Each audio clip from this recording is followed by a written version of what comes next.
I don't even like seeing artists for the most part, but this is the closest thing to explain what I do. I'm an explorer in a sense, a researcher. Because I really find it, for me, it's really interesting to go through that process of, finding and gathering information, not really to invent or like to come up with something that is new, but rather like just present something that haven't been noticed before. Sometimes it kind of like really stays with you for a while until at some point it kind of like fit into like a specific assembly of some sort.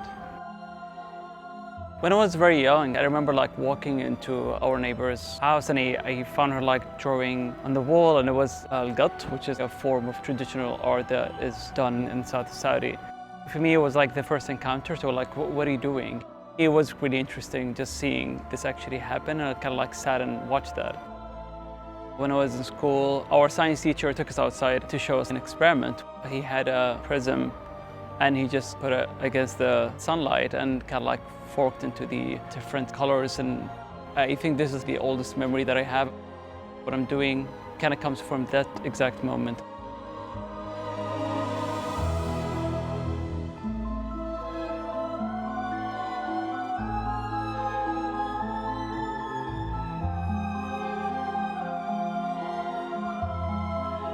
I've always been fascinated with science and biology. I've always been curious about like just kind of finding more about these things, like how things become, how things manifest.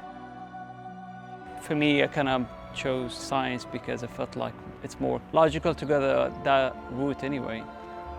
I realized quite quickly that there is something missing.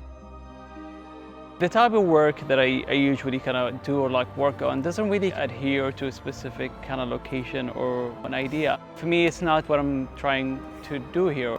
It's malleable, it's water-like, and for me this is really important for the work to kind of exist.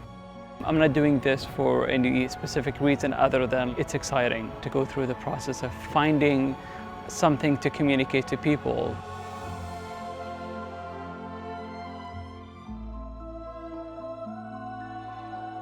I don't really feel the need to have an end to whatever that I'm doing. I actually rather have a narrative that kind of relates to all the work that I'm doing, and there's some sort of morphology that kind of keeps the work going. It's being sent out there and like be received and like communicated and like kind of continued. There's like a quiet relationship between all of these works. An ever-going momentum of building these stories until probably they're just gonna fade away. But for now, they're there. Just knowing that for me, it's quite kind of interesting and pleasing.